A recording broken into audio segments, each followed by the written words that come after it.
want to say thank you so much for my dear friends to coming out and support. It really means the world to me. I'm Zachary Gomez. This is my project, In the Fold, Impressions of Incarcerated Chicano Identity in the 1990s. I've developed this under the advisement of Dr. Robin D.G. Kelly and the co-advisement of Dr. David Myers.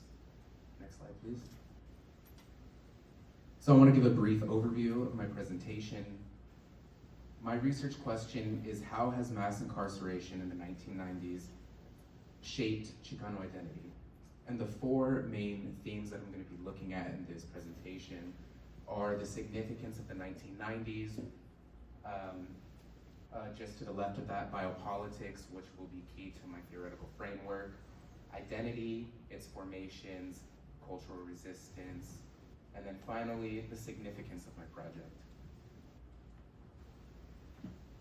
So to start, I'd like to cover some definitions. Biopolitics refers to the confluence of a subjugated body and state power and violence. State power here refers to violence, whether explicit or implicit, typically at the hands of law enforcement and or the state. Famously, Michel Foucault, the kind of person who coined the term biopolitics, refers to it as dealing with the population as a political problem, end quote, that needs to be managed. And moving on, I use Chicano specifically because I am looking at male prisoners, thus the gendered look at it. And finally, I use Chicanidad to look just as a shorthand of Chicano identity. Next slide, please. So why the 1990s? I want to give a brief timeline. In the 1960s and 70s, we see this emergence of militant and deeply organized ethnic nationalism. Think the Black Panthers, Black Power, Brown Berets, and the Young Lords. We also see a coinciding emergence of social and political consciousness, which was vital to these organizations. In the 1980s, following this era, there's an expansion of the carceral state. In California alone, within those 10 years, there was a doubling of the amount of prisons that were built. Thus, the 1990s, the era I'm looking at, saw a need to fill those prisons. I posit in my research that there is the rise of the disciplinary state, particularly in legislation passed in California exemplifies this well, where they define criminal gang activity or gang affiliation as, quote, having a common name or common identifying sign or symbol, and whose members engage in or have engaged in a pattern of criminal gang activity, end quote. It's endlessly important here that they decide to put the signs and symbols prior to the supposed gang activity and criminal activity. That's central to my research. Next slide, please. So my research is essentially asking, how do we get here? Here on the left, we have a United Farm Workers propaganda poster. Huelga in Spanish means strike. And so this is essentially just a representation of labor empowerment, right? The flag, the worker, he's got very much a strong presence. And on the left, we see a Ogden, Utah prisoner being photographed specifically because of his so-called gang-affiliated tattoos. Quote, a Norteño gang member is identified in this photo by his tattoos. The Huelga, Northern Warrior, and number 14 are common Norteño signifiers. Another important piece of my research contends with the transformation of these signs as self-empowering to ones that are read and interpreted as criminal. Next slide, please. I want to further emphasize this transformation. Here on the left, we have a painting, Palabras a la Brava, Words to the Brave, and there's this really interesting proximity of indigeneity and the labor power movement. Furthermore, on the left, there is a kind of implicit reference to gang involvement and criminality. particularly with the colors. And if you look closely, the gentleman on the left has sureño tattooed on his chest. So my analysis starts with the Chicano body. First, like I mentioned, I'm looking at males, typically 18 or older because of the nature of the prison system. Second, it's vital that I understand the Chicano as a colonial subject.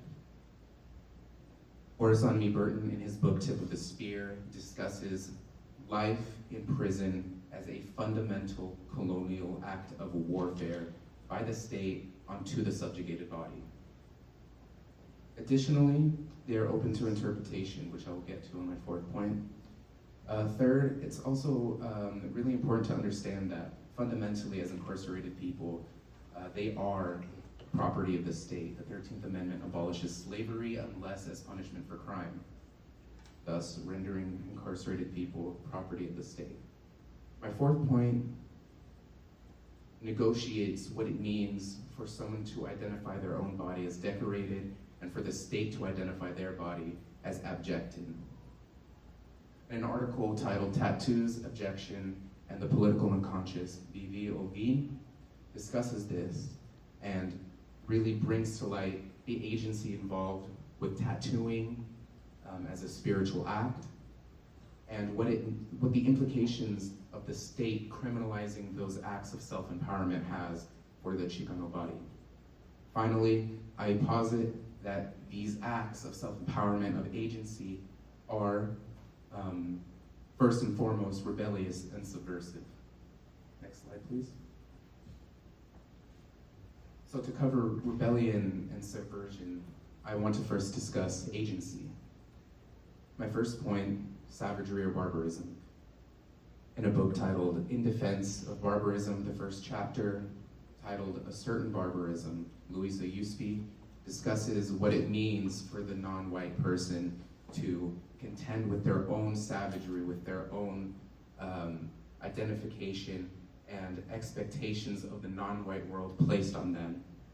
She posits that barbarism is the act of being politically, socially, and consciously engaged with the self, specifically as a non-white person against empire. The second point I want to make is that Chicanos in prison are active agents against empire. Building off of that, I reference Frantz Fanon in his work, The Wretched of the Earth, heavily in my proposal. He deals with the so-called unproductive forces of society and really enhances and enlightens us as to their revolutionary potential. Another point I want to make here is that this revolutionary potential and this agency of Chicanidad is not legitimated by colonial violence, but rather it is something that is incurred. It is an occurrence that comes out of a need to react to colonial violence. And finally, central to this agency and rebellion is the permanence of tattooing as an art form. Taking that first step to identify yourself and to use tattoos as self-expression leaves a permanent mark on the body. This brings me to the sublime. A dear friend of mine, Dean Cavano, and his partner Sarah Nomes wrote a book titled Sublime of the Political. It essentially serves as a guide to extrapolating transcendent politics and understanding radicalization of political theory through autoethnography. So that's a lot to unpack. Here, vital to my to my research is the notion of drawing a radical political theory from incarcerated people, people who are at the center of the American carceral state. Next slide, please. So what's next? I've currently finished my literature review and research proposal for my McNair Scholars Program. As this project is categorically historical, I will be looking at the Homeboy Industries Archive, which is housed here at the UCLA Chicano Studies Library. Homeboy Industries was founded in 1992 in East LA by Father Greg Boyle. The explicit religious affiliation of this program is really important for me because it means that these correspondences from prisoners to the organization are seeking re-entry into society. These people are expressing themselves in their writing, they're understanding themselves religiously, and they're contending with what their life could look like after incarceration. Additionally, I want to take an ethnographic approach through conducting oral interviews. And most important to these interviews as I draft them is I want to be consciously negotiating them with the archive. Next slide, please. This research is of contemporary urgency. Aside from what I have here, I want to first state that we are in an unprecedented time where incarceration and the activation of ICE and Department of Homeland Security are being weaponized against people for standing out against empire. Something that I had not considered in the making of this just a month ago. Rather, my research contends with the growth in conservative political activity among the Latinx diaspora. Finally, I posit that this is a history and identity of resistance. Chicanidad does not is not represented by these conservative and reactionary politics. Rather, that this history is one of a silent majority who are active agents against empire and against settler colonialism. And that concludes my presentation.